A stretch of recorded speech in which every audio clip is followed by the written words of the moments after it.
Então, boa noite, né, a todos e todas, em especial ao professor Éder, que muito gentilmente aceitou o nosso convite de compartilhar conosco um pouco de sua experiência como professor de física e também como deficiente visual.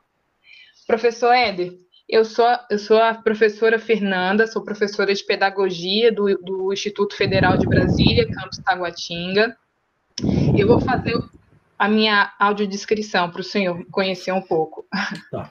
Eu sou morena, tenho os olhos castanhos, cabelo castanho, com algumas mechas loiras, fiz atualmente, mudou um pouquinho o visual.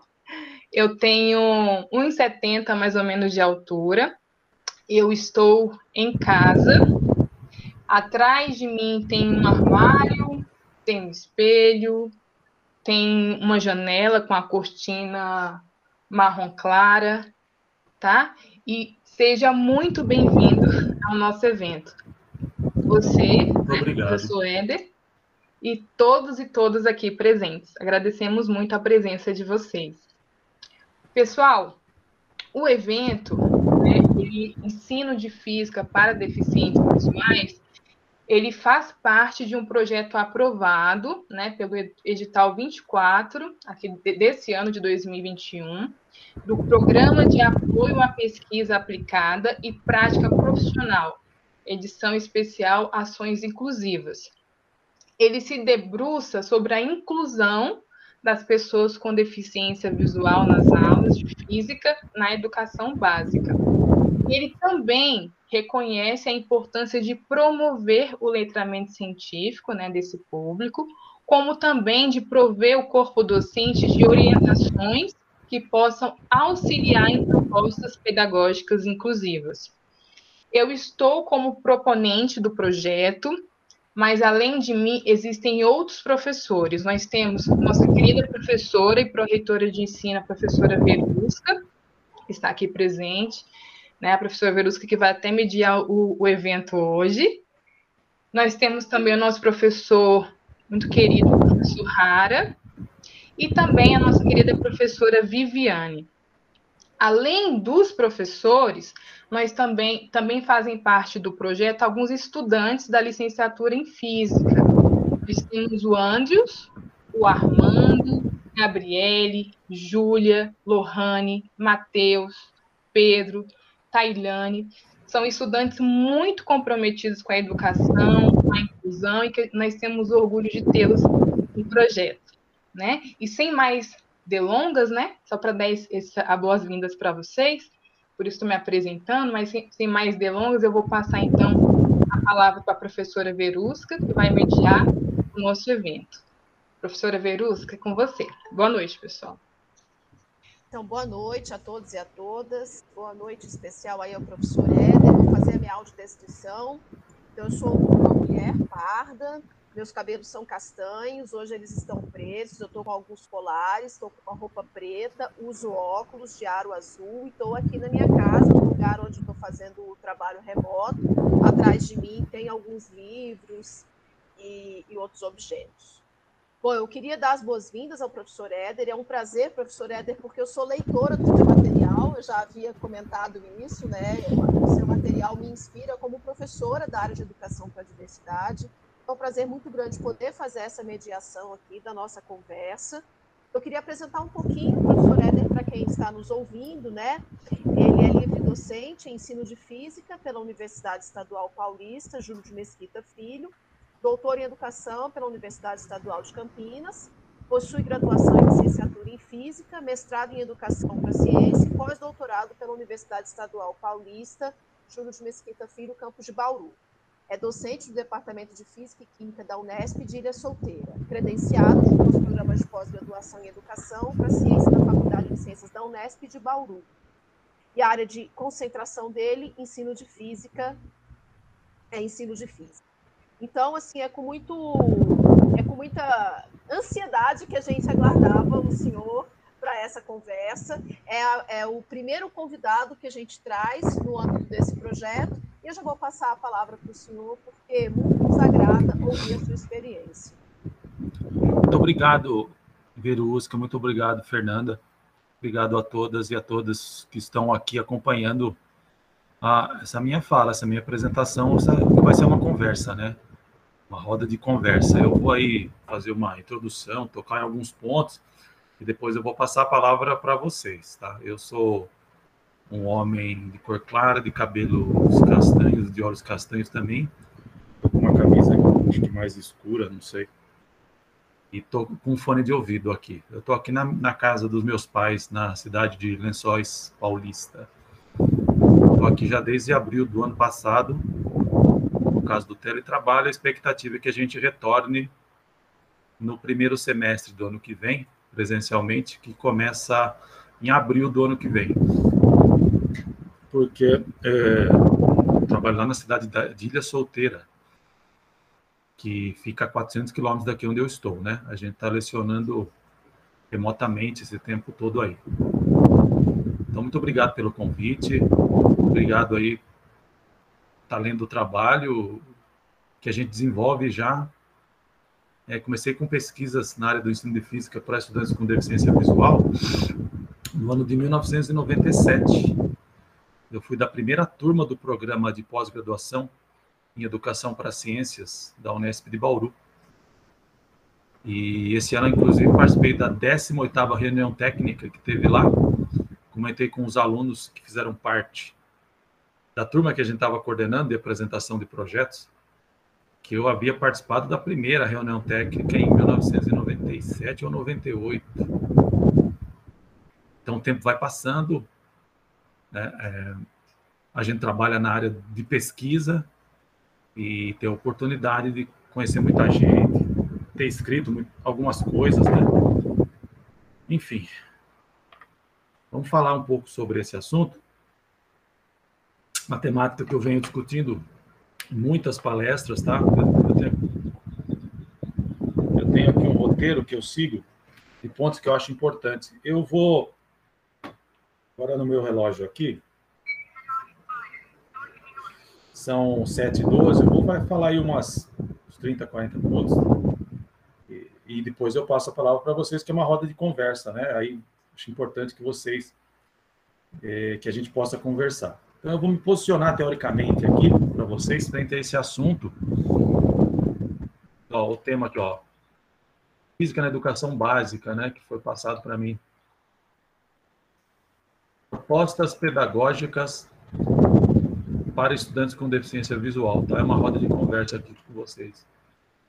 Ó, deixa eu me posicionar aqui. Primeiro ponto. Eu acho que os conceitos que a gente defende, eles têm que ser bem definidos, compreendidos, né? Porque o significado de uma palavra, o significado de um conceito, evidentemente que ele tem uma interpretação muito pessoal, né? Então, por exemplo, a gente pega o conceito de inclusão. Então, ele acaba ganhando contornos aí sobre várias dimensões. Isso aí é comum acerca de conceitos, né? Mas por isso que eu quero me posicionar aqui frente a isso, né? Eu quero me posicionar frente a esse conceito, que para mim é um paradigma amplo, tá? Ele não é um paradigma só educacional, embora a gente possa circunscrevê-lo dentro da educação. Mas esse é o primeiro ponto a ser falado, ou que eu defendo, né? Então, nós temos que falar da inclusão no trabalho, da inclusão na escola, da inclusão... E aí, na escola, sobre várias nuances, mas da inclusão em todos os setores da vida em sociedade, tá? Então, assim, circunscrever o conceito de inclusão apenas na esfera escolar, na esfera educacional, é uma limitação do conceito, né? Certo? Porque isso é muito importante, inclusive para vocês aí que estão estudando para serem professores, né? Mais uma posição teórica sobre isso, né? Não faz sentido, então, circunscrever só no âmbito escolar, porque imagine que você tenha uma escola que seja totalmente inclusiva, mas depois os participantes dessa escola vão encontrar uma sociedade excludente. E nós sabemos que a escola, ela corrobora com a formação de pessoas que também vivem numa sociedade, né? Mas isso de um lado. Mas de outro lado, quando a gente fala assim, olha, eu pretendo promover inclusão, então eu pretendo promover inclusão nas práticas educacionais, no trabalho, no lazer, na acessibilidade arquitetônica, na acessibilidade digital, na acessibilidade comunicacional. Então, nós estamos pensando o seguinte, que nós temos esferas da vida em sociedade que não são includentes para todos e para todas. Então, por isso que a gente destaca a necessidade desse paradigma se transformar uma praxe social, né? Certo? Que a gente possa ter uma sociedade inclusiva, ou seja, onde todos e todas tenham condições de participar efetivamente. Então, esse é o primeiro ponto. O segundo ponto, o foco.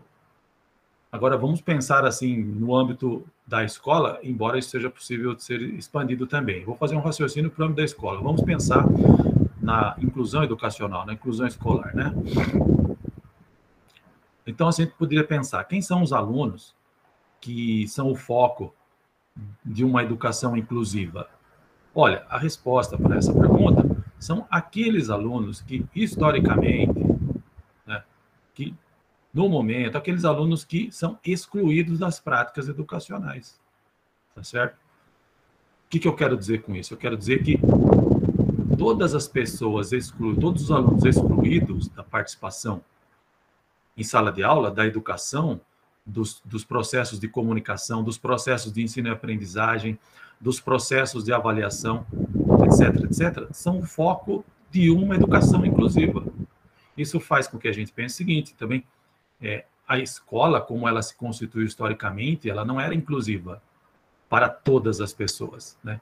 Ela era uma escola que se mostrava adequada para um perfil social e que excluía muitas pessoas. Então, o aluno público-alvo da educação especial, e aí a gente fala do aluno cego, do aluno surdo, do aluno com autismo, do aluno com deficiência intelectual, do aluno com deficiência física, né, do aluno com altas habilidades, superdotação, esses alunos são foco também da educação inclusiva. Tá certo? São foco porque, historicamente, nós verificamos que eles não participavam efetivamente dos processos educacionais. Mas eles não são os únicos, né? Então, circunscrever o fenômeno da educação inclusiva ao contexto do aluno com deficiência, do aluno público-alvo da educação especial, é também limitar esse conceito, né? Então, alunos pobres, alunos negros, mulheres, indígenas, alunos do grupo LGBTQIA+, etc., etc., etc., também são foco de uma educação inclusiva. E é interessante a gente notar que o aluno real, ele não possui essas características excludentes, né? Então, você pode ter, por exemplo, um aluno cego, branco, homem, uma aluna surda, negra e mulher, certo? Um indígena com autismo. Então, essas características, elas não são excludentes na constituição do ser humano, tá? Então, por exemplo, nós podemos falar em marcadores sociais. Então, se a pessoa tem deficiência, se ela é branca ou se é negra, isso faz toda a diferença na sociedade que a gente vive, devido à formação da nossa sociedade, né? De critérios de acúmulo ou não de privilégios sociais que nós podemos ter na nossa sociedade. Então, para andar um pouco, só para fechar, inclusão como um fenômeno social muito amplo, que se aplica à escola, mas para ambientes fora e extraescolares também, e o foco da inclusão, aqueles que se encontram excluídos dos processos, do processo educacional, por exemplo, né? E o aluno público-alvo da educação especial faz parte desse grupo, mas ele não é o único grupo, tá? Ok? Então, vamos andar. Eu queria agora me posicionar também em relação ao fenômeno da deficiência, e aqui é o fenômeno da deficiência visual, né? Então, assim, estou até tomando, acho que deve estar projetando aí para vocês, mas também estou falando, né? Claro que a gente pode ter uma audiência de um aluno com deficiência visual, então o fato de eu estar projetando não significa que você não vai ter acesso à informação que eu estou falando aqui, tá? Então, assim, eu me posiciono lá de uma forma da deficiência como um fenômeno biopsicossocial, tá? Que reconhece, então, a característica da pessoa que tem deficiência, mas a sua relação com o meio social. Então, é daí que vai emergir, acho que, conceitos importantes como de dificuldade, limitação e incapacidade. Então, o que significa isso? Então, o artigo 2º da Lei Brasileira de Inclusão da Pessoa com Deficiência, ela reconhece o fenômeno da deficiência como um fenômeno biopsicossocial, certo? Então, esse é o primeiro ponto. Então, a deficiência não é uma característica só do sujeito. Então, o sujeito é cego, então a deficiência está no olho. O sujeito é surdo, então a deficiência está na audição. Não, ela não faz isso. Ao reconhecer que, por exemplo, a pessoa que é cega ou que tem baixa visão possui uma diferença no seu olho em relação à pessoa que não é cega e que não tem baixa visão, então se reconhece isso, evidentemente que reconhece isso. Mas, por outro lado, vai se afirmar a relação das características dessa pessoa que é cega, que tem baixa visão, que é surda, etc., etc., com a estruturação do meio físico e social, do meio social especialmente, né? Do meio social. Então, assim, a limitação, a incapacidade e a desvantagem de um cego, ele tem que ser avaliado segundo as características do meio social que foi planejado para a sua não participação efetiva, certo? Então, é daí que vai surgir a ideia de limitação, a ideia de incapacidade da pessoa que é cega. Então, a limitação em ler de uma pessoa que é cega não se deve exclusivamente ao fato do seu olho não ver, mas se deve à estrutura social. Você entrega um texto escrito para uma pessoa que é cega, escrito à tinta, a limitação ou incapacidade de ler surge dessa relação. Por outro lado, se você entrega um texto escrito no código Braille, ou se você entrega um texto no computador com voz, essa limitação e essa incapacidade se dissolve. Isso é muito, muito importante que vocês entendam, tá? Então, assim, tem dois lados, tem uma relação aqui. A característica do sujeito, não ver, não ouvir, ter autismo, ter uma alta habilidade, uma superdotação, nós podemos reconhecer assim, olha, tem uma característica biológica, tem um aspecto biológico ali no olho, no ouvido, no cérebro, na condição física, ok, nós reconhecemos isso. Mas a deficiência, a limitação, a incapacidade, a desvantagem vai surgir quando essas características se relacionam com a estrutura social. Tá? Isso é muito importante. Eu dei o exemplo do código Braille, mas nós podemos falar, por exemplo, do surdo, né? Que quando aprende Libras e se comunica em Libras, a limitação, a incapacidade da comunicação, ela vai se dissolvendo. Nós poderíamos falar de vários outros exemplos, tá? Mas fica aqui, nós podemos conversar sobre isso depois.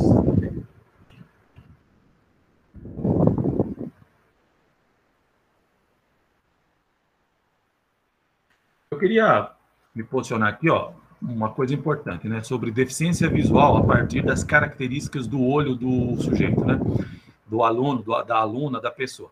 Então, a deficiência visual, ela é reconhecida como cegueira e baixa visão, tá?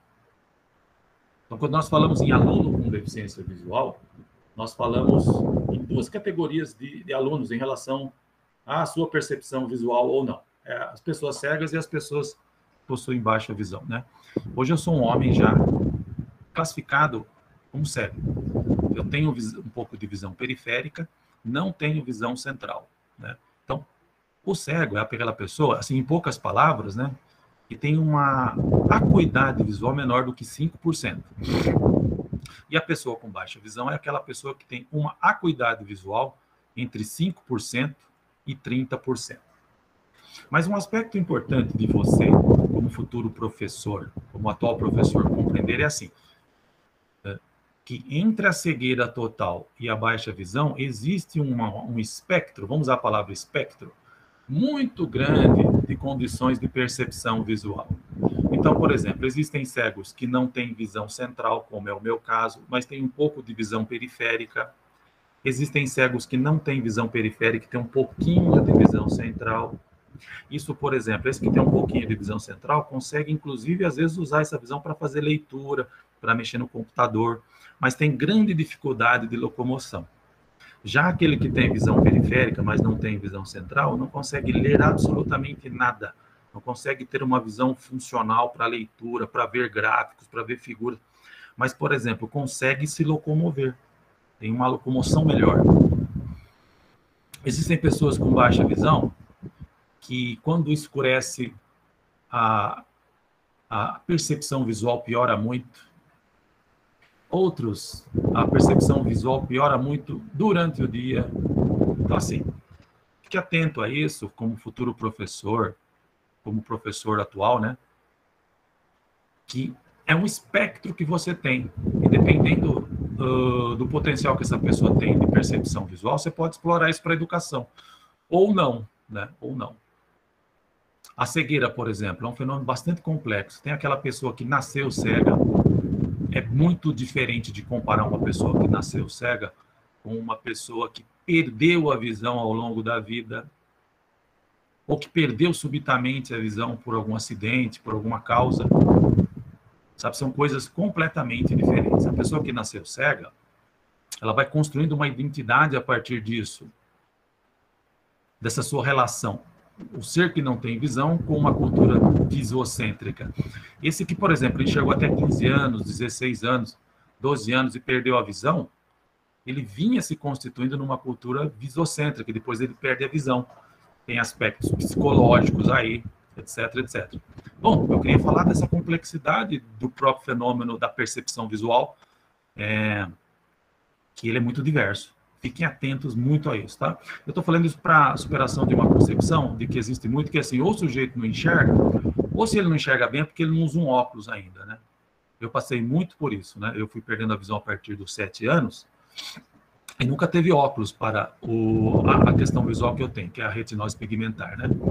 E sofria muito com isso na escola, porque o pessoal falava assim, mas ele não tem um óculos, ele consegue correr no pátio, ele consegue fazer educação física, consegue jogar bola.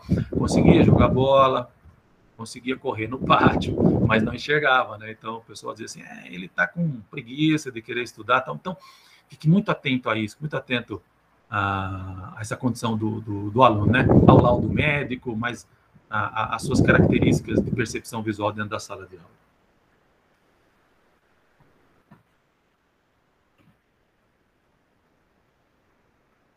Agora, eu vou falar um pouco de física aqui, depois a gente vai explorar, né? Eu tenho falado muito sobre essa minha interpretação da física como uma linguagem, isso não é meu, evidentemente, mas assim, como uma linguagem tripla, é uma interpretação que eu venho falando muito sobre isso, né?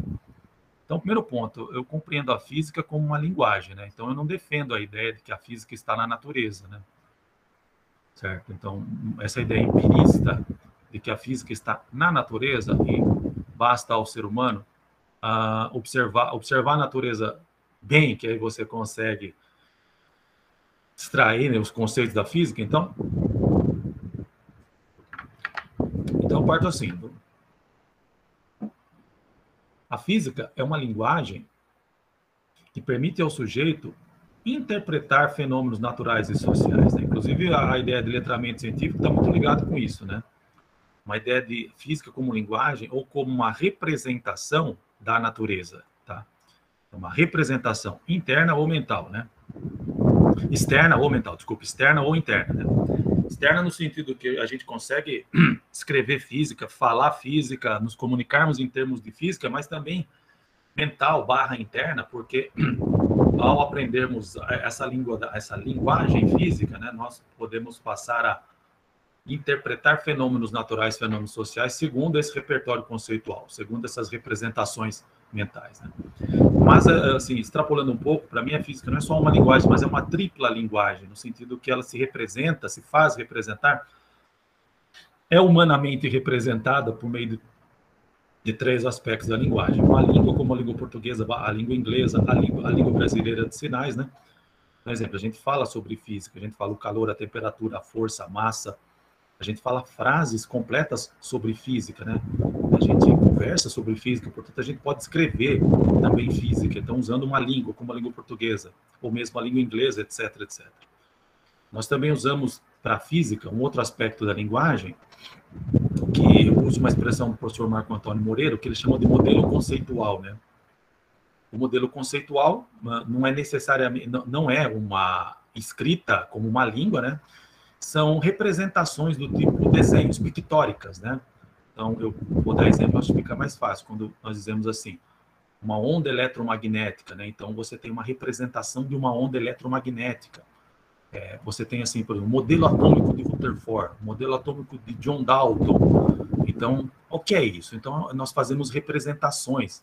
Por exemplo, se você abre um livro de física, você encontra desenhos lá sobre esses modelos. Interessante notar que são representações porque não dizem respeito diretamente ao átomo como ele é de fato, mas são formas de pensar o átomo, né? Esses diferentes modelos, né? A ideia também de onda, de luz como fóton, a gente começa a imaginar partículas.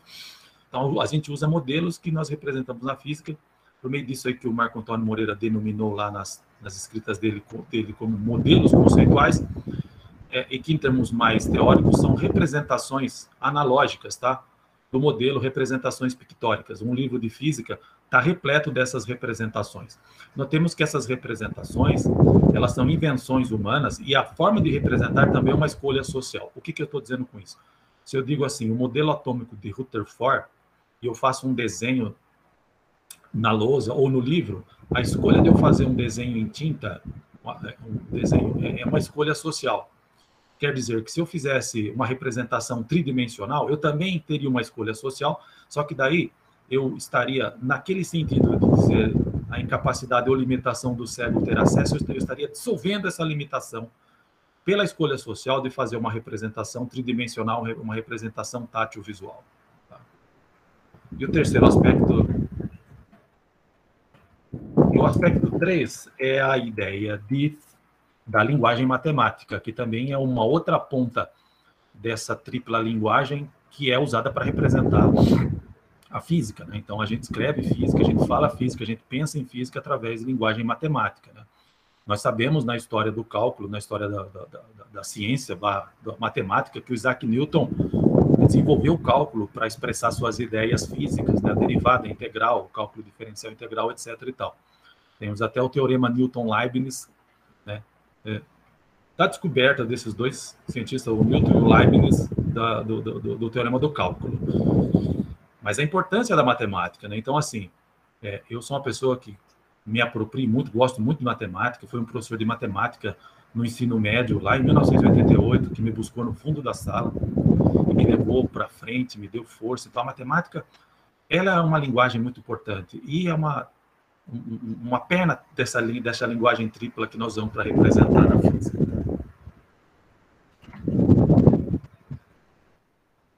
Então, assim, ó, a promoção de educação em física, em ciências para todas as pessoas, está ligado, olha, está ligado com 3 aspectos. Eu volto aqui à ideia da inclusão e a inclusão em física, ensino de física, ensino de ciências. Para mim, são 3 aspectos muito importantes. Todos e todas estejam presentes no ambiente educacional, né? Então, é preciso... veja, esse é um ponto muito importante. Nós não podemos falar de processos inclusivos se a representação do ser humano, com todas as suas múltiplas diferenças, não se faça presente nos mais variados espaços. Então, se nós estamos falando da sala de aula, não faz sentido uma educação inclusiva sem que todas as pessoas estejam presentes. Então, é sim parte da educação inclusiva em física de um aluno com deficiência visual que ele esteja presente na aula de física junto com seus colegas que têm visão. Certo? Esse é o primeiro ponto. Porque aí nós estamos, mas é difícil, aí tudo bem, aí nós vamos tentar resolver a dificuldade. O processo de educação, ele é um processo que não é simples mesmo, ele envolve muitas variáveis. Nós estamos falando aqui da variável deficiência visual, cegueira / baixa visão, né? E ensino de física, mas existem muitas e muitas variáveis para a promoção de inclusão, né? E de todas as pessoas. Mas vamos ficar aqui, ó. Então é importante que essa pessoa esteja presente lá, é importante que a gente defenda esta ideia, né? É importante que ideias assim, nossa, mas uma escola só para cego era melhor. Tá, vamos pensar assim, uma escola só para cego, uma escola só para surdo, uma escola só para autista. No futuro eu também já vi escola só para homem, escola só para mulher. Veja que isso é a criação fantasiosa de uma sociedade que não é adequada. Porque nós vamos nos encontrar, nós vamos ir para as ruas, ou nós vamos regredir no tempo em que pessoas com deficiência visual, por exemplo, viviam em internatos, em escolas e ficavam trancadas nas suas casas e não participavam socialmente de nada. Não, nós temos que evoluir num sentido em que todas as pessoas participem de todos os processos. Então, na escola é assim também, tá? A escola é assim também. Dificuldades que vão surgir desse problema, a gente senta, pesquisa, e já tem muita pesquisa, né? Já tem muita pesquisa, e transforma o meio social. Aliás, esse é o segundo ponto, ó. O ambiente educacional, aqui tem uma dialética, deixa eu colocar. E o ambiente educacional, com suas múltiplas variáveis, e todos e todas transformem-se. Então, tem uma dialética aqui. Então, veja, a condição A, que é a presença de todos, ela é necessária, mas ela não é suficiente, né? Então, ela é necessária, mas ela não é suficiente. Eu ter, por exemplo, um aluno com deficiência visual numa sala de aula regular, isso não é sinônimo de inclusão. Embora, sem a sua presença ali, a gente não possa falar de inclusão também. A segunda condição é muito importante. O ambiente educacional ele tem que se transformar. Então, o método tem que se transformar, a comunicação tem que se transformar, o material didático tem que se transformar, o processo de avaliação tem que se transformar, a comunicação do professor tem que se transformar, tem que ser transformado. Consequentemente, quando esses objetos sociais se transformam, as pessoas também vão se transformar. Então, há uma dialética, né? Puxada pelo ambiente social da sala de aula. Então, segundo ponto. O terceiro ponto, ó, que todos e todas participem efetivamente. Então, eu vou fazer a leitura da ocorrência ou não de inclusão na praxis. Então, eu tenho, por exemplo, um método. Eu pergunto, esse método está permitindo a participação de todos e todas? Eu tenho um material didático. Esse material didático permite a participação de todos e todas? Eu tenho um experimento. Esse experimento permite a participação do aluno cego e do aluno vidente? Eu tenho um processo de avaliação. Esse processo de avaliação permite que o aluno com deficiência visual e o aluno sem deficiência visual sejam avaliados? Eu faço um debate em sala de aula. Esse debate permite a participação do aluno com e sem deficiência visual? Então, eu faço a leitura do processo de inclusão pela praxis, pela participação efetiva, tá? Então, a ocorrência de inclusão, para mim, ela se dá em 3 dimensões. A participação, a presença de todas as pessoas, a transformação do meio social e a participação social. E a participação na atividade, no método, no material. Presença, transformação e participação.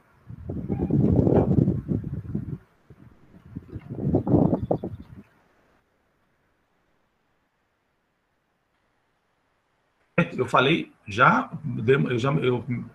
eu me posicionei, aí eu devolvo a palavra para vocês. Vocês gostariam de me fazer perguntas em cima disso? Porque eu acho que, teoricamente, eu já me posicionei aqui sobre esse fenômeno da inclusão, da deficiência visual e do processo de inclusão, né? Como nós estamos numa roda de conversa, eu pergunto, né? Vamos passar para uma conversa, então, agora? Então, obrigada, professor Éder. Pessoal, alguém quer abrir o diálogo com o professor? Se alguém gostaria de abrir a conversa, pode falar pelo microfone, ou se tiver com dificuldade, microfone estragado, pode escrever no chat que eu leio também. Alessandra, professora Alessandra. Olá, boa noite. Boa noite. Muito prazer, professor Éder, sou a Alessandra, eu sou professora de matemática do campus Taguatinga e vou fazer minha audiodescrição. Eu sou branca, tenho os cabelos levemente ondulados, loiros e estão semipresos, tenho olhos claros e atrás de mim tenho uma parede branca. Okay. Primeiramente, eu gostaria de agradecer pela sua fala, foi muito importante ouvi-lo, gostei muito mesmo de todas as suas colocações. Como professora de matemática, eu tenho uma dificuldade em pensar na linguagem matemática para deficientes visuais, porque, para mim, como eu aprendi matemática na escola, como eu fui educada ao longo dos meus anos estudando matemática, foi sempre uma linguagem muito visual, né?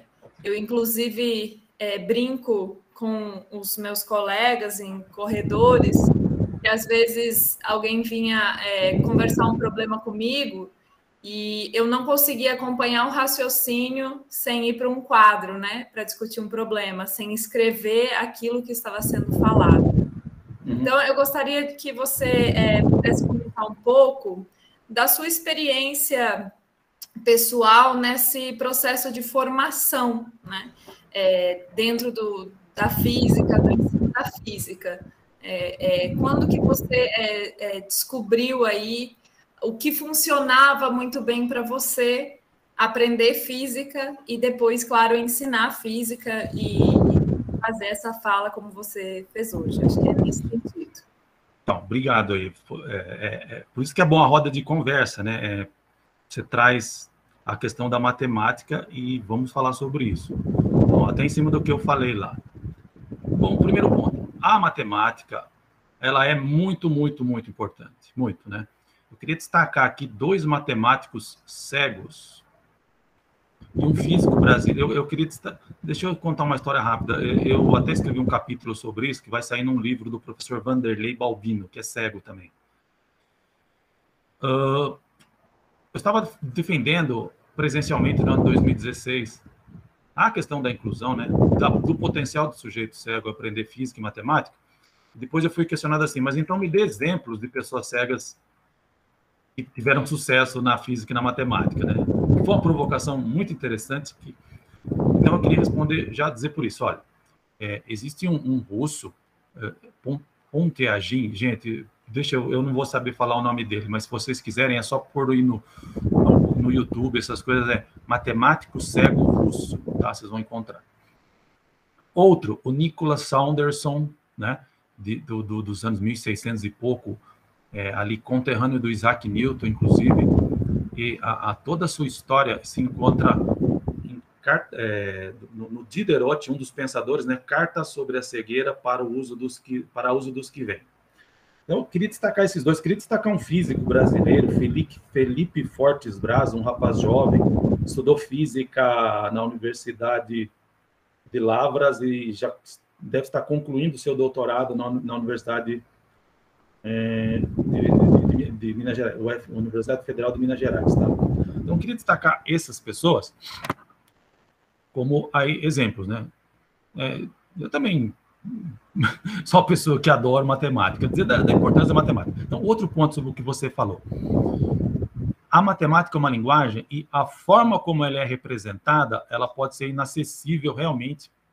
Se for para uma pessoa cega, é inacessível, né? Mas isso não está ligado, vamos dizer assim, ao conhecimento da matemática em si, né? A lógica matemática.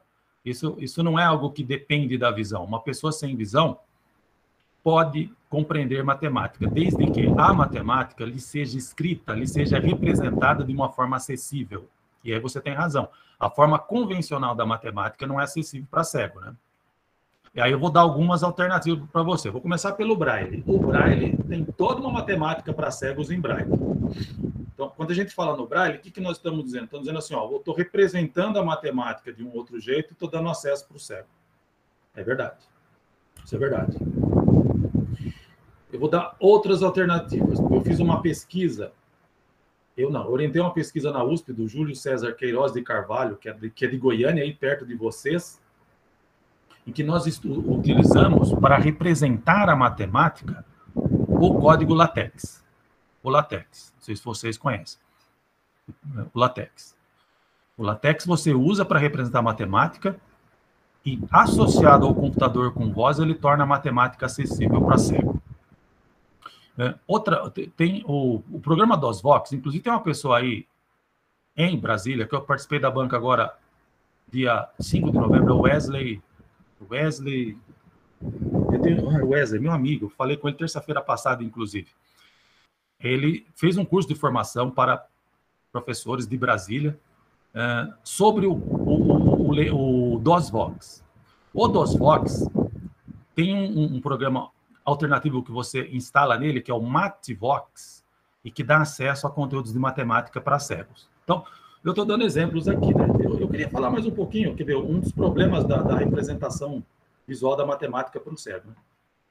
Vou chegar aqui no ponto. Só um minuto. Deixa eu só falar aqui rapidinho. Olha, por exemplo, aí vocês estão observando aí, eu vou descrever, né? Se eu for escrever matemática em LaTeX, então, por exemplo, eu tenho aqui, O sinal de mais você usa o mais mesmo. Ó, eu estou pondo aqui com o cursorzinho. O meu computador está falando mais, tá?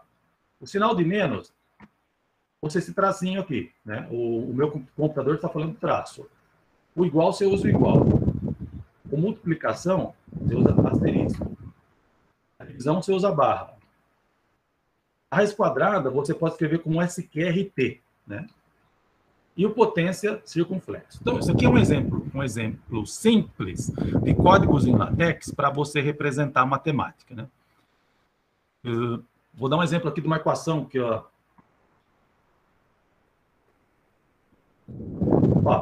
a equação, pus uma equação bem simples aqui, viu, Alessandra, né? Para resolver, ó. O meu computador está dizendo assim, ó, x circunflexo 2 menos 4 igual a 0. Então, quando eu escrevo dessa forma, o computador me lê ao pé da letra o que está escrevendo. Ó, x circunflexo 2 menos 4 igual a 0. Quer dizer, x ao quadrado menos 4 igual a 0. Então, vou resolver a equação aqui. Eu somo o quadro dos dois lados, né? Então, ok, somei 4 dos dois lados. O 4 fica do lado direito lá. Então x igual a SQRT de 4, quer dizer, raiz quadrada de 4, x igual a 2. Então, ok, é uma equação simples do segundo grau, que não tem a parte B, né? A parte que multiplica o x elevado à primeira, mas a demonstração aqui se tornou acessível para mim. E o LaTeX permite integral, derivada, ele permite você escrever qualquer coisa em matemática. Aí nós poderíamos interrogar assim, puxa, mas o professor vai ter que aprender LaTeX? O professor vai ter que aprender... Olha, nós estamos dando alternativas aqui para superar a dificuldade de representação da matemática de uma forma que o cego não compreenda. Na tese do Júlio César Queiroz e Carvalho, ele ensinou 2 alunos do ensino médio o LaTeX, ensinou uma aluna de matemática do curso da universidade, eles aprenderam e conseguiram resolver problemas de física que envolviam cálculos matemáticos. Então, a alternativa se mostrou viável. O Mativox é um programa desenvolvido por um professor cego da Unicamp, que trabalha com desenvolvimento de programas sobre matemática para cegos. No DOSVox tem uma outra alternativa, né? Eu queria mostrar algumas dificuldades ainda. Ó, olha só, disso que você falou, da representação matemática, usar uma lógica visual muito grande, ó. Olha aqui, ó. O que você está vendo aí? Você podia me responder, ó. Selecionei aqui. Tá um pouco para baixo a sua tela, não estou conseguindo fazer a leitura. 10 à 8ª potência. Pois é, isso. Você leu 10 à 8ª, né? Sabe como o meu computador está lendo isso? Ele está lendo 108. 108. Então, quando eu comecei a interagir com o computador, textos escritos em matemática em computador, eu comecei a notar isso. Ó. Se você vai escrever 10 à 8ª, na simbologia de pessoas que enxergam, você escreve o 108, aí você sublinha o 8 e eleva ele. Mas o computador lê 108. A alternativa do LaTeX é que ele, olha o de baixo aqui, ó. O de baixo está escrito 10 circunflexo 8. Acontece que a pessoa com deficiência visual vai aprender que 10 circunflexo 8 é uma representação de uma potência. 10 vezes 10 vezes 10 vezes 10 vezes 10 vezes 10. Há uma diferença, portanto, na lógica de representação de quem tem visão para a lógica de representação de quem não tem visão. Tá? Quem tem visão, no caso da potência, por exemplo, né, aprende que você tem a base, que é um número grande que fica à esquerda, e a potência, que é um número pequeno elevado à direita na parte de cima. Essa lógica o cego não usa. Agora, veja, isso não é uma questão da cegueira, é daquela relação que eu disse, pessoa cega com um instrumento social, no caso, a representação da matemática. Bom, então essas seriam as formas aí de representar matemática. A matemática tem a sua parte gráfica também.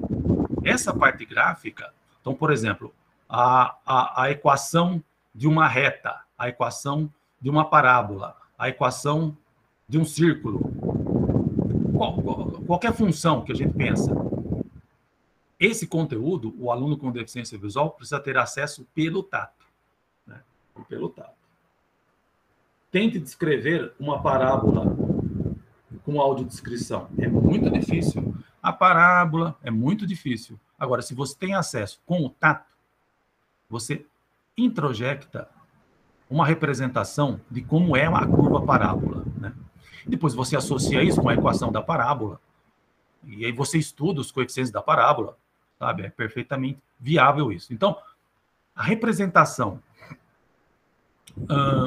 aqui, algébrica, a gente pode usar o LaTeX, o Mativox. Eu acho que essa relação com o computador é muito boa, é muito promissora, com o próprio celular. E a representação gráfica, esse sujeito tem que ter acesso tátil, porque o computador, ou a pessoa, como é que ela vai descrever, né? Agora, uma vez que o aluno com deficiência visual teve acesso tátil à parábola, às características da reta, à função exponencial, à função logarítmica, o professor, ao dizer uma parábola com concavidade para baixo, ou dizer assim, x² menos 5x mais 6 igual a 0, ele já consegue, dependendo da sua experiência com matemática, imaginar, inclusive, a curva, né? Se ela tem uma concavidade para cima ou uma concavidade para baixo.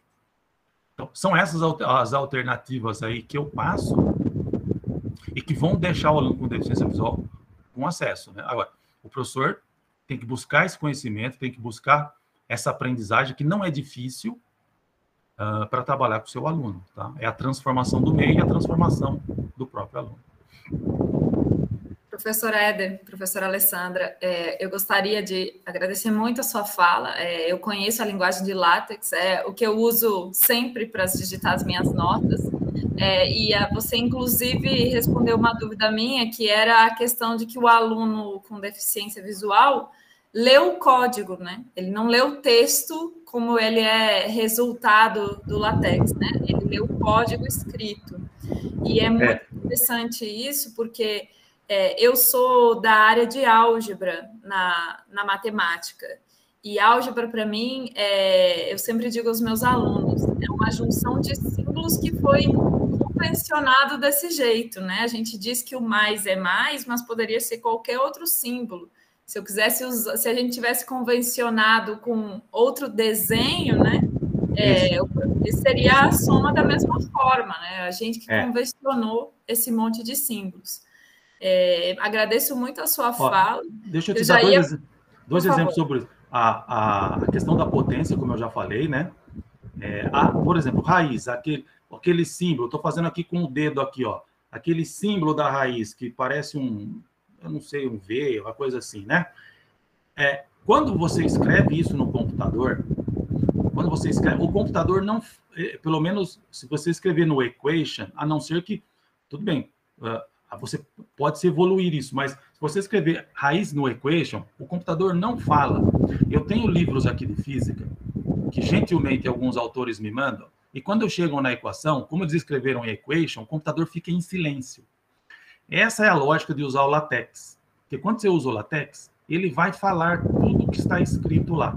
Então, entre aspas, o que eu vou dizer, basta simplesmente. Isso é muito entre aspas, mas tecnicamente, é o aluno com deficiência visual aprender a decodificar aquelas falas, é o que você está falando.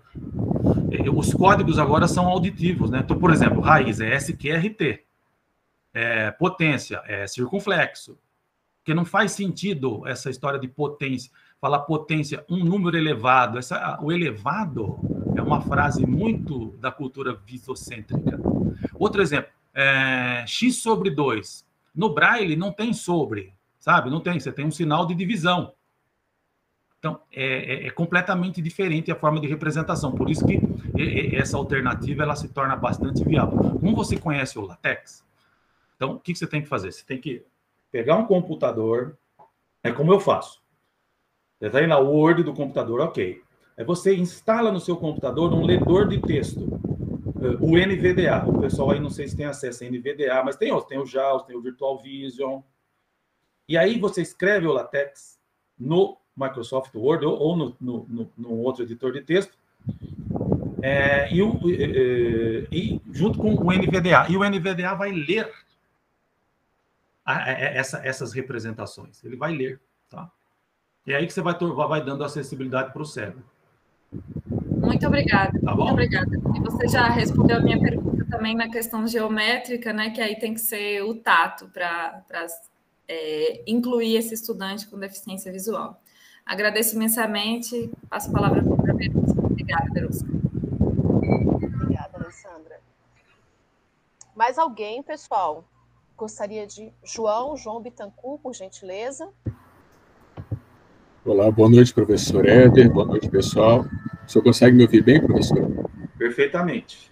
Primeiro, eu gostaria de agradecê-lo por tudo que o senhor disse até agora. Achei bastante instrutivo. Eu farei uma descrição visual ao senhor bem detalhada, mas eu sou tão feio que eu prefiro poupá-lo do suplício. Você pode me imaginar como um homem pardo de barba e cabelo castanho. Tá. A minha dúvida é justamente, eu na verdade queria esmiuçar um pouco mais, o senhor falou um pouco da matemática, né? Mas eu acho que nós temos também desafios um tanto significativos na questão da física em si. A gente deve se lembrar que um dos pilares do método científico galilaico é a observação. E dentro disso eu queria que o senhor me explicasse um pouco mais daquilo que o senhor falou sobre a diferença de um cego de nascença para alguém que perdeu a visão. Quais são os principais obstáculos a serem superados que o senhor considera nas abordagens pedagógicas para quando você vai dar aula para um aluno deficiente visual de nascença, para um aluno que perdeu a visão? Quais o senhor enxerga que são os principais desafios que a gente deve enfrentar para conseguir aquilo que o senhor chamou de lógica de representação não visual para os dois casos? Acho que bom que você falou do Galileu, você falou da observação, né? Me perguntou do cego. Vou começar respondendo essa questão que você falou. Então, uma diferença aí pode estar no desenvolvimento dessas pessoas. Vamos imaginar uma pessoa que perdeu a visão com 15 anos, tá? Ou com 12 ou com 15, e que vive numa cultura visocêntrica, e que nesse processo, aí até perder a visão, ela teve acesso com representações de triângulo, de círculo, de parábola, de reta, etc, etc, etc. Então, ele tem uma memória visual, ele tem no seu repertório, ele pode ter no seu repertório de significados mentais, no seu mundo subjetivo, esse repertório de significados. O estudante que nasceu cego, se ele no seu desenvolvimento teve acesso tátil a essas representações, ele também constrói. Mas essa seria uma diferença. Vamos dizer assim, uma outra diferença pode ser no aspecto psicológico do sujeito, né? Então, se você tem um aluno que acabou de perder a visão, isso tem um impacto psicológico na sua vida, porque ele tem uma vida estruturada em função da visão, porque nós temos uma cultura visocêntrica, né? Existem muitas representações, muitas atividades na vida social e escolar que estão centradas na visão. Inclusive, eu discuto muito isso, da importância da multissensorialidade, inclusive para alunos que não têm deficiência visual, o uso do tato, o uso da audição, o uso do olfato, o uso do paladar, né? Então, aí esse aspecto psicológico pode ser também uma diferença, versus para esse aluno que nasceu cego, né? O sujeito que nasceu cego, ele não tem consciência visual de que é cego, né? O Vygotsky fala isso, ele não vive submergido na escuridão. Ele descobre que é cego porque, assim, vamos imaginar que ele está na casa dele, ele todo dia passa pelo corredor, e algum dia alguém esqueceu uma cadeira lá no lugar, ele passa e tropeça, ele não viu a cadeira. Então, aí ele sai, ele vai se servir no restaurante, ele vai pegar um ônibus, e ele fala, puxa, existe alguma coisa, alguma estrutura que eu não dou conta. Então, ele descobre assim, tá certo? Agora, esse que vai perder a visão, não, ele vai ter uma comparação da época que enxergava com a época que não enxergava. Então, essa seria uma diferença. Então, seriam algumas diferenças aí, né? Você falou do Galileu. Você sabe que... Bom, primeiro essa questão da observação, ela é muito importante em ciências. Agora, a ideia do método científico, de que ele nasce com a observação, e depois vem a criação de hipóteses, generalizações, esta é uma ideia mais ligada ao próprio positivismo, né?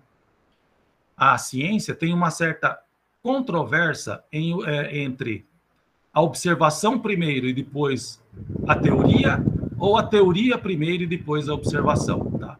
Então, a gente não nega a questão da observação nas ciências, mas a gente coloca como um ponto de tensão entre o que vem primeiro, observação e teoria, ou teoria e observação, né? A gente poderia pegar na história da ciência vários exemplos, né? Vários, né?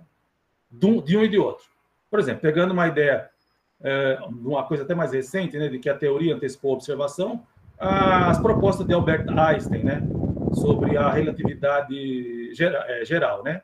a deformação da luz ao passar próximos a estrelas, né? Então, primeiro ele conceitou teoricamente isso, depois fez as observações.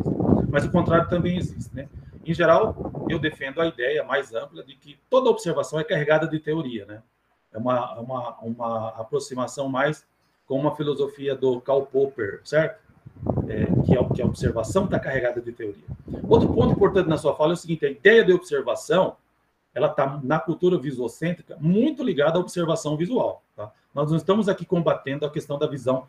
A visão ela é muito importante para todas e todas as pessoas. Mas a observação não se encerra na observação visual. A gente tem que pensar em observação, por exemplo, em 5 dimensões: a observação visual, a observação tátil, a observação auditiva, olfativa e gustativa. Por exemplo, fenômeno, a ideia de fenômeno, né? O fenômeno é o que se mostra. Agora, aquilo que se mostra sempre para alguém, tá? Aí vem também um aspecto da relação observação-teoria. Então, a sociedade reconhece determinados aspectos como fenômeno, porque isto lhe é interessante, e pode lhe ser interessante sobre o aspecto visual, por ser uma sociedade visuocêntrica.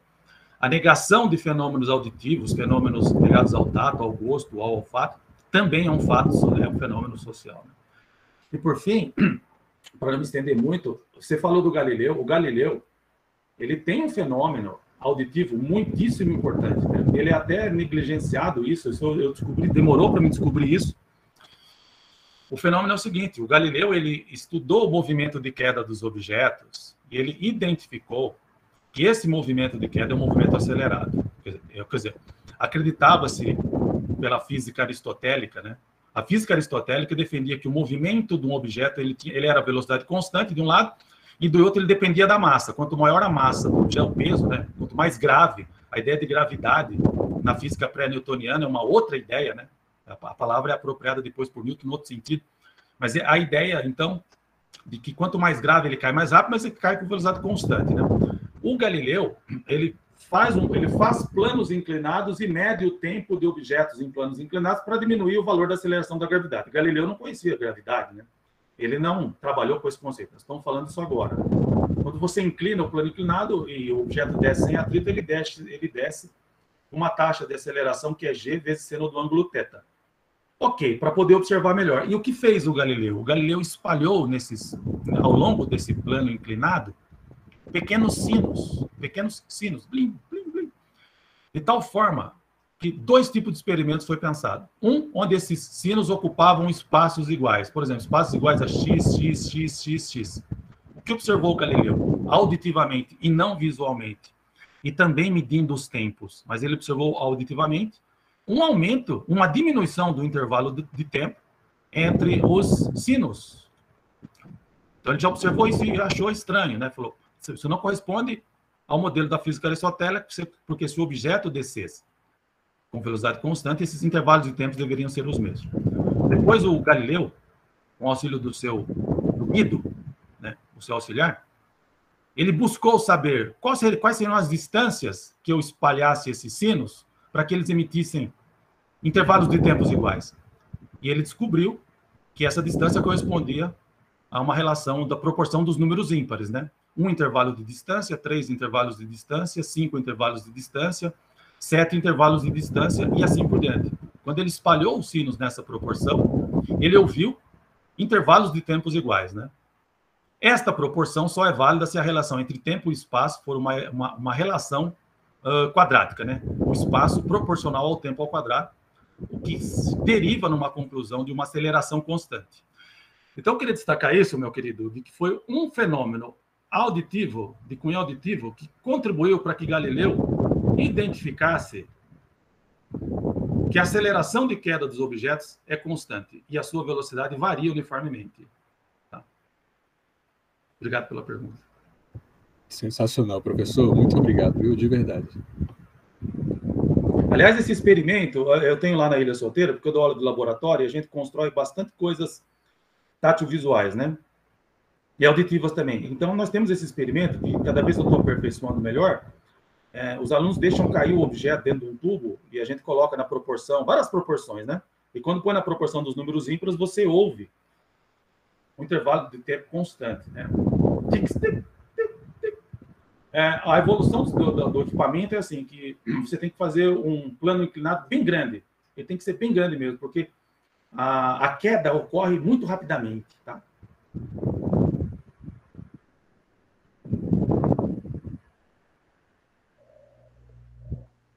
Obrigada, João, pela pergunta. Obrigada, professor Éder, pelas ricas considerações, né? Mais questões? Mais alguém gostaria de dialogar com o professor Éder? Eu vou ler aqui, tá, professor? O Armando está com problema no microfone. O Armando é nosso aluno aqui da licenciatura em Física e ele faz a seguinte questão. Professor, e como abordar assuntos mais abstratos? Por exemplo, a própria física quântica. Como fazer isso se tornar mais acessível para um deficiente visual? Ok. O elemento abstrato, porque a física, eu acho que eu entendo isso, é porque falta fenomenologia, né? A fenomenologia da física quântica não é uma fenomenologia que você perceba assim no seu cotidiano, né? Bom, isso é um ponto. O outro ponto é assim, como é que nós, no campo da física quântica, eu acho que nós estamos num campo representacional. Representacional, né? Então, a quantização da energia é uma ideia de que a energia não é contínua, ela se mostra como números inteiros da constante de Planck, vezes a frequência, né? Então, você tem a energia quantizada, né? Como é que a gente pensa isso em termos de representação? Pacotes de energia. Então, veja que nós estamos pensando em representações, né? Em representações. A questão aí é fazer uma representação acessível para o sujeito com deficiência visual, a representação dos gráficos, a representação dessa ideia de pacotes de energia, né, como tudo quantizado, né, quantidades. Mas veja, é abstrato no sentido de que não é algo observável nem por quem tem visão, nem por quem tem visão. O que está se tornando aí é uma inacessibilidade no tipo de representação que se usa para o cérebro. Então, aí eu volto naquela ideia minha da física como uma tripla linguagem. A escrita da língua portuguesa tem que estar acessível para o cego. Então, por exemplo, você tem um texto sobre mecânica quântica. O texto, as coisas que estão escritas em língua portuguesa, tem que estar acessível para ele. Ou no braille, ou no computador com voz, ou na fala do professor durante a aula. O professor vai falar coisas. Isso é um ponto. O outro ponto. O modelo conceitual. Qual é o modelo conceitual? É a ideia de quantização? É a ideia de que a energia, a luz, a radiação, ela é quantizada? Como é que eu represento isso? Então, em vez de fazer um desenho visual, eu faço uma representação tátil visual. Eu posso fazer uma representação tátil visual. E o terceiro ponto é tornar a matemática, na sua parte algébrica e gráfica, acessível para o deficiente visual também. No caso da matemática, o uso do LaTeX, o uso do Mativox são alternativas no computador. E a parte gráfica também você pode fazer de forma tátil visual. Olha, tudo isso pode existir o apoio dos núcleos de acessibilidade, então uma relação do professor com o professor da sala de recurso. Porque, veja, aí, tecnicamente eu falo, ó, você faz assim, como é que eu produzo isso na prática? A produção disso na prática, às vezes é uma questão institucional, mas o próprio professor pode construir isso com placas de isopor, bolinhas de isopor, ele pode construir com barbantes. Se a escola tiver uma impressora 3D, ele pode imprimir na impressora 3D. Existe um equipamento chamado Thermoform, em que você tira um xerox em alto relevo do gráfico da representação. Tá? Então, aí isso é uma questão de representação. Não é uma questão da cegueira, mas de representação. Então, eu diria isso para você. Só para fechar, né? A própria complexidade da física quântica não está associada à observação visual, porque são elementos que não se observam visualmente, mas na representação. Tá? Pensa sobre isso. Pensa, como é que você representa uma aula sobre mecânica quântica? Notará que você tem que tornar aquilo acessível para o sujeito cego. Você não tem ali um fenômeno que ele não possa captar pela visão. Tá?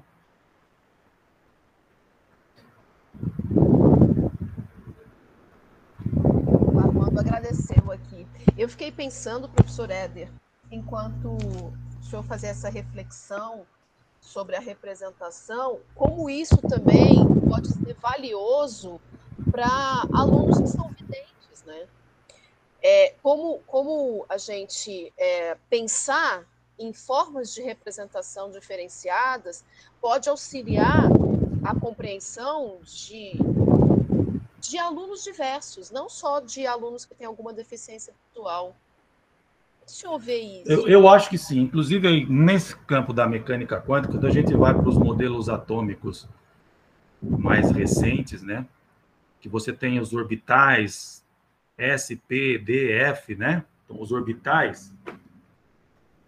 Assim, eu sempre tive uma dificuldade muito grande com isso, porque eu não conseguia ver essa... Existe um aspecto geométrico desses orbitais. O orbital S como sendo uma esfera, né? O orbital P como sendo um halteres.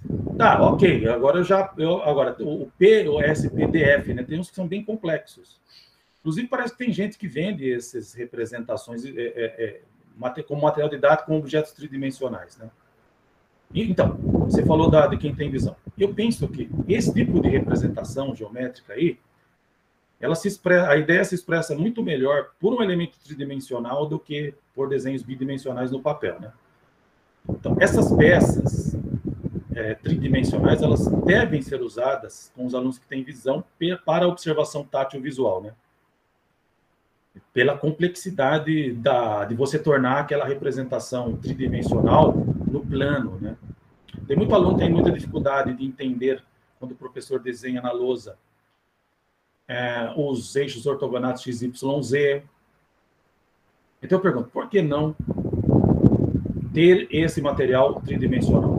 Na química, por exemplo, aqueles modelos de célula lá que tem vários e vários e vários, quando você vai desenhar, tem aluno que não consegue. Então, por que não levar aquilo de forma tridimensional? Isso tudo origina aí essa parte da química origina da própria física. A física usa muito isso também. Então, isso nós poderíamos sintetizar como a cultura visual, né? A ideia de representar tudo por meio de códigos visuais. Eu perguntaria, por que isso torna mais fácil? Isso torna mais fácil a comercialização de livros? Mas nós somos da educação e nós temos que pensar num melhor processo educativo. Nós temos que levar essas peças tridimensionais para a observação de todos. Tá? Em mecânica quântica, isso é muito relevante, na minha opinião, viu? É algo que precisa ser feito, é algo que não tem muito. O desenvolvimento de um material para ensino de mecânica quântica baseado em estruturas tridimensionais.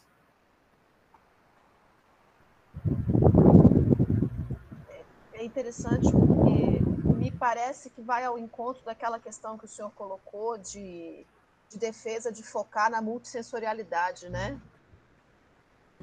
A multissensorialidade, aliás, eu estou lançando um livro novo, acho que deve ter chegado para você, né?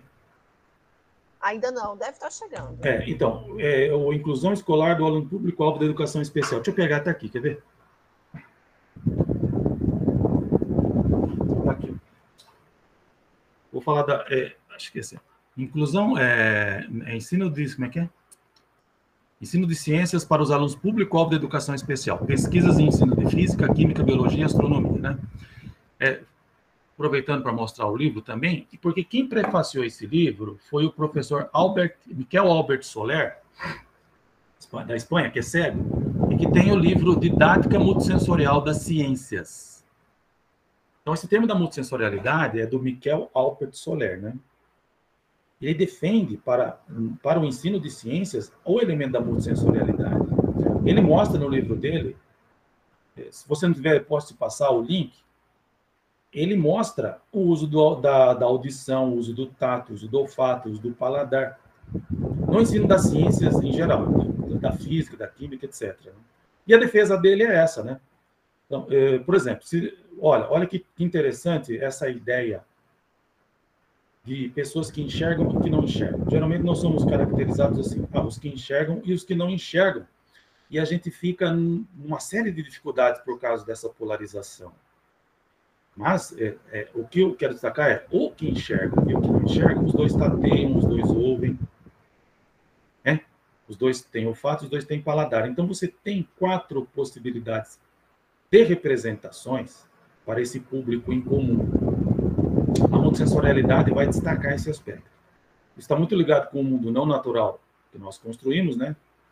Que favoreceu a representação visual e se esqueceu das outras formas de representação. Sim, eu achei fantástica essa reflexão. E aí, professor, para a gente finalizar, temos...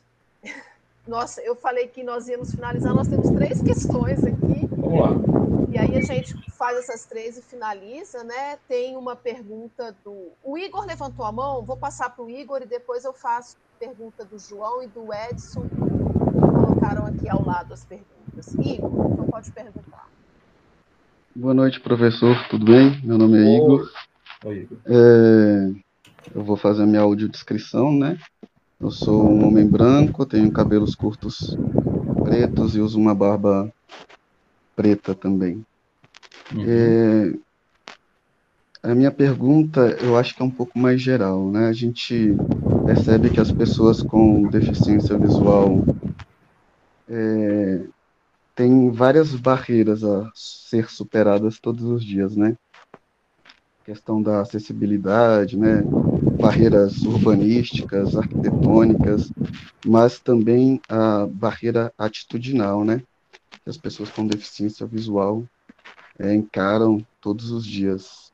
Eu queria saber do senhor, com a sua experiência, como um professor de física pode, de forma geral, assim, estimular o aluno com deficiência visual e não se tornar uma barreira entre ele e o conhecimento. Essa pergunta é muito boa, viu? E eu vou classificar a resposta dela assim, no mundo objetivo e mundo subjetivo, né? Claro, é uma coisa simplificada, mas assim, esse mundo objetivo seria o mundo de fora, né? Então, a arquitetura, o computador com voz, o acesso, tal. Isso, existe tecnologia, existe lei para isso.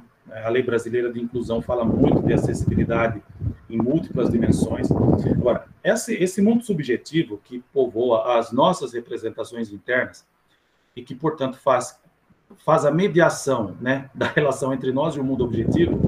Então, por exemplo, esse mundo subjetivo sobre a pessoa com deficiência, ele precisa de muitas transformações, né? Então, a impressão que dá é que o mundo objetivo, quer dizer, ele se desenvolve mais rapidamente e a questão da formação atitudinal, ela não vai com a mesma velocidade, né? Então, o que eu imagino sobre isso é o seguinte, vou dar um exemplo. Eu caminhava aqui no ano de 2017, aqui onde eu estou, né? Eu ia para uma agência de turismo lá, que eu estava fechando um pacote para ir para o Canadá estudar inglês, né? Eu iria um ano depois, né? E eu estava bem feliz andando com a bengala, eu geralmente ando cantando, né? O dia que eu estou feliz, né? Aquele dia eu estava feliz, né? Quando uma pessoa do outro lado da rua falou, aliás, olha que coincidência, hoje me encontrei com essa pessoa aqui na cidade, né? Inclusive, eu escrevi um capítulo sobre isso, que saiu num livro do Endip do ano passado, tá? Chama Cegueira e Baixa Visão não são doenças e nem defeitos, mas qualidades positivas daqueles que as possuem. É o nome do capítulo.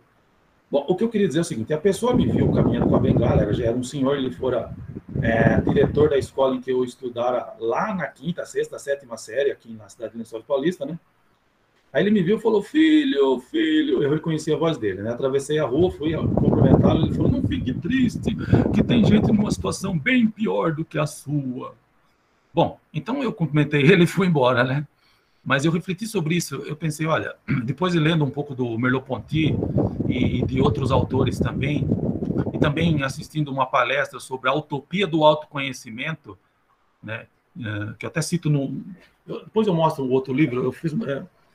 Mas é o seguinte, eu imagino assim, que a pessoa que enxerga, quando vê um cego caminhando na rua com a bengala, ou o professor na sala de aula, ele pode fazer uma interpretação de que ele não está percebendo o cego, mas ele está se percebendo na condição de cego, certo? Então, o raciocínio acho que é isso, porque aquele senhor, quando me viu caminhando com a bengala, eu suponho que ele se viu caminhando com uma bengala. Então ele concluiu como é ser infeliz, ser cego. Como é ser difícil, como é você... Eu fico imaginando que ele, puxa, eu não conseguiria dirigir, eu não conseguiria trabalhar, eu não conseguiria estudar se eu fosse cego. Então ele fala sobre si, ele não fala do outro. Então acho que isso é um ponto importante na formação de professores.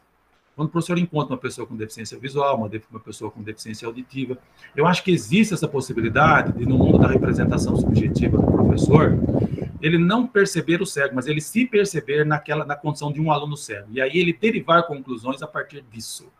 Tá? Então é importante superar isso, porque a cegueira, ela estabelece uma dificuldade. Ok, estabelece uma dificuldade, mas a superação dessa dificuldade promove desenvolvimento para o cego, né? E o cego não necessariamente é uma pessoa infeliz. Feliz ou ser infeliz não está ligado diretamente com a questão de ter ou não ter visão. A capacidade não está ligada diretamente com ter ou não ter visão, né? Então, isso está ligado com as condições sociais. Então, o elemento atitudinal, para responder, finalizando, né? Ele carece de muita formação, por parte de professores, por parte da cultura em geral, né? E acho que centrado na ideia de nós não percebermos o outro a partir de uma postura de hegemonia, né? De hegemonia, etc. e tal. Eu penso que nesse sentido nós temos que avaliar, mas eu concordo com você que o mundo atitudinal, que preenche as nossas representações subjetivas, ele se desenvolve num passo talvez mais lento do que o mundo objetivo no plano das tecnologias, etc, etc. Obrigada, Igor, obrigada, professor. Eu vou fazer uma questão bem pontual agora, e aí a gente fecha com uma última que foi colocada por um colega. A pergunta do Edson, professor Éder, é a seguinte: se o senhor sabe de alguma tecnologia que permite criar gráficos sonoros? Ele disse que ouviu um podcast sobre isso e achou interessante. Não conheço, acho isso muito interessante. Eu fico imaginando como seria, né? Como seria, porque eu realmente não conheço. Olha, valeria a pena ir atrás disso, né? Porque me parece que o aspecto geométrico, né, do gráfico, ele exibe uma relação de representação muito forte com a visão ou com o tato. Agora, como produzir um gráfico sonoro? Eu fico imaginando assim, será que o som, por exemplo, de uma parábola com concavidade para baixo, será que o som faria... Ele seria um som, esse som que se espalhasse ao longo do subisse, descesse? Eu realmente não sei, gostaria de saber isso, preciso pesquisar mais. Só um comentário, no podcast é um gráfico em barras, a tentativa de representação de um gráfico em barras. Então, ele dá vários, né, sons, apitos, que vai aumentando para indicar a gradação, até onde vai a altura da barra.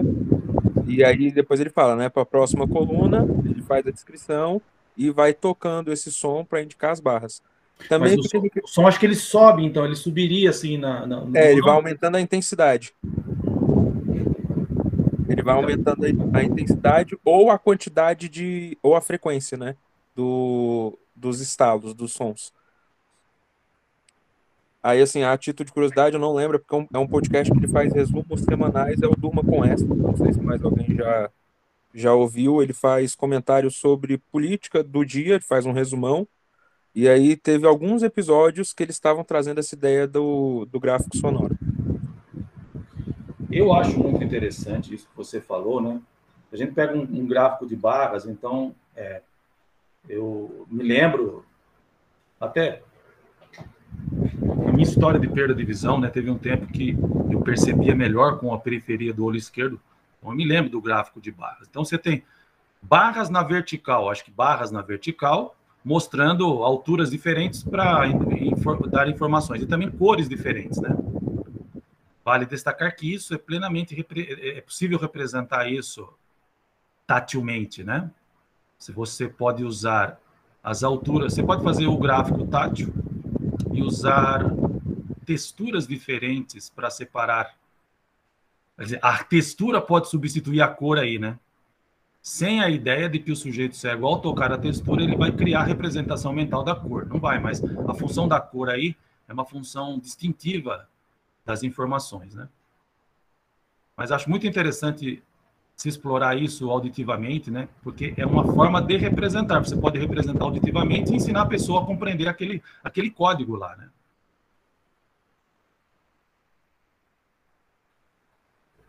Então, obrigada, Edson. Obrigado, professor Éder. E para finalizar, tem a pergunta de João Moraes, que é a nossa última interlocução aqui. Ele escreveu no chat, ele pergunta assim: professor, quais os tipos de desafios que um futuro professor de física com baixa visão pode enfrentar em sala de aula? Muito obrigado pela pergunta. Se você tem baixa visão, né, está perguntando. Então, gostaria de dizer que vai ser muito importante essa experiência, né? Mas bom, eu vou dizer assim, eu vou dizer da minha experiência. Quando eu comecei a lecionar em 1996, no ensino médio, eu cheguei assim, para o médico, e o médico perguntou, como é que você vai fazer chamada e saber se os alunos não estão colando na prova, né? Então, essas preocupações são muito interessantes, né? Então, esse é um desafio, né? É um desafio, mas veja que é um desafio que parte de uma estrutura político-pedagógica, inclusive da escola onde o professor com baixa visão vai trabalhar. Porque se ele tiver um apoio na hora da realização de provas, de uma pessoa que aplique a prova com ele, função essa que existe na universidade, né? Eu uso isso, né? Então, esse problema já foi superado. De fazer chamada, também hoje em dia com a tecnologia, o computador pode auxiliar muito. Mas eu já estou falando isso porque quando chega na cara do médico, o médico tem essa tendência de querer perguntar isso. Comigo aconteceu algumas vezes, sabe? Porque o que o médico faz? O médico, ele olha para aquela pessoa com baixa visão e ele se imagina com baixa visão a partir das experiências que ele tem do que é da aula, né? Então, o médico não é um sujeito competente para dizer se a pessoa com baixa visão pode ou não pode dar aula. Ele pode dizer se enxerga ou se não enxerga, se tem pressão alta ou baixa, etc. E tal. Então, esse é um ponto. Outros desafios, né? A representação. Eu passei por esse desafio. Como comunicar o conteúdo aos alunos, né? Como comunicar o conteúdo aos alunos? Mas aí eu fazia muito debate, eu fazia muito trabalho em grupo, eu fazia atividades assim que os alunos tinham que ler trechos de livros ou de textos paradidáticos e debatia, quer dizer, eu tentava puxar sempre a aula para um lado em que ela fosse acessível para mim como professor, sabe? Tá? A correção de avaliações, né? Se ele tem baixa visão, então, eu tenho uma ex-aluna, Marcela Ribeiro da Silva, que tem baixa visão. Ela coloca as avaliações no computador em videoampliadores para ler, né? Existem muitos videoampliadores hoje, inclusive que você baixa no celular e coloca o celular sobre a folha assim para poder ler. Mas veja que não são coisas que a família é importante, né? Minha família sempre me apoiou muito em corrigir provas, minha mãe, minha irmã. Hoje eu faço tudo isso autonomamente porque eu aplico as avaliações todas no computador, né? Se são avaliações de matemática, então eu conto lá com a colaboração de um funcionário da universidade. Então veja que essas dificuldades que podem surgir, elas vão sendo mitigadas com a tecnologia, com o trabalho didático pedagógico em sala de aula, né? Metodologias como de debates, de trabalhos em grupos, e com o apoio institucional da escola, que tem a obrigação de destinar profissionais para apoiar o docente, não só que tem deficiência visual, mas qualquer docente, tá? Mas vá em frente, se for o seu caso, e você vai se dar muito bem, tá? E faça boas relações com os alunos, não abaixe a cabeça, enfrente as situações que você vai ser um excelente profissional. A baixa visão ou a cegueira não são empecilhos para uma pessoa atuar como professor. Professor Éder, queria agradecer muito a sua presença aqui no nosso espaço virtual, né? Ainda que seja virtual, é o espaço do Instituto Federal de Brasília. Eu tenho certeza de que esse diálogo hoje foi muito produtivo, sabe, para a nossa pesquisa, para o nosso projeto.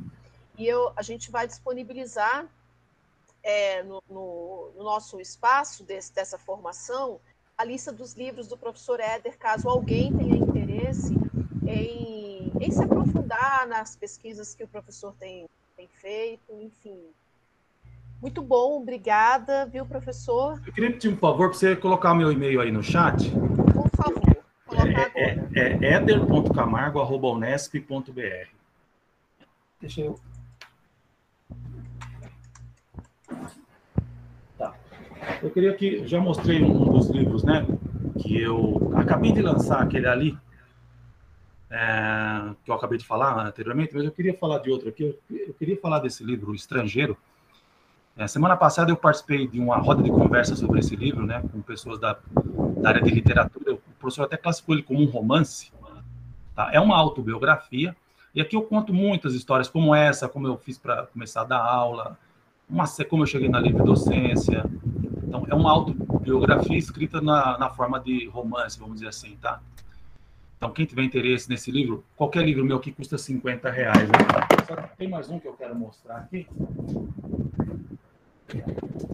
Esse livro, ele tá certo assim? E sim. Sim. Inclusão escolar dos alunos público-alvo da educação especial. Não, inclusão e necessidades especiais. Compreendendo identidade e diferença por meio do ensino de física e da deficiência visual. Você também adquiriu esse. Uhum. Mas esse livro, ele traz aqui materiais e métodos comuns entre alunos com deficiência visual no ensino de física. Tá? É um livro muito importante também. Se você tiver interesse em algum dos meus livros, esse e outros que eu tenho aqui, me escreve, tá? Qualquer livro meu custa R$50, incluindo o frete. Tá? Eu te explico como é que faz a compra. Pessoal, muito obrigado pela paciência de me ouvir aí. Espero ter contribuído com vocês. E a gente vai se encontrar. Ano que vem eu devo ir para Brasília. Não, será muito bem-vindo, pode contar conosco. Deixa eu só colocar aqui alguns agradecimentos, pessoal agradecendo muito, dando parabéns para você. O Pedro Paulo dizendo que adorou a ideia dos sons, dizendo que tudo foi muito interessante. A Letícia disse que amou demais. Obrigado, viu? A professora Raquel dizendo que foi riquíssimo, e o pessoal se interessando pelo livro. Pessoal, eu coloquei o e-mail do professor Éder, pode entrar em contato por e-mail, né, professor? É isso, manda por e-mail, eu explico como é que faz para comprar. Eu posso o número da conta, a pessoa deposita e eu mando o livro. Aí em Brasília eu tenho um contato muito especial na Universidade de Brasília, que é o professor Gerson Moll, tá?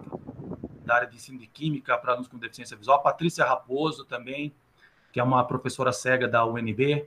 O Wesley, que concluiu agora o doutorado, então pessoas muito próximas a mim aí em Brasília. Como eu falei, o ano que vem, se tudo correr bem, eu devo estar aí no CONAP, que é o Congresso Nacional... gente, vocês me desculpem, que eu só lembro a sigla e não lembro o nome do congresso. Era para ter sido lá em 2019, né? Aí ele fez esse ano aqui uma parte toda online, né? Mas ano que vem deve ocorrer, se Deus quiser, presencialmente em Brasília. Eu aviso vocês. Gosto muito de Brasília. Não, será um prazer recebê-lo presencialmente no nosso campus também, viu? Professor, muito obrigada. Obrigado, pessoal. Quem tiver qualquer dificuldade, pode também entrar em contato comigo, que eu posso pedir os livros para o professor, tá bom? Então, boa noite, obrigada a todos e a todas, e até a próxima.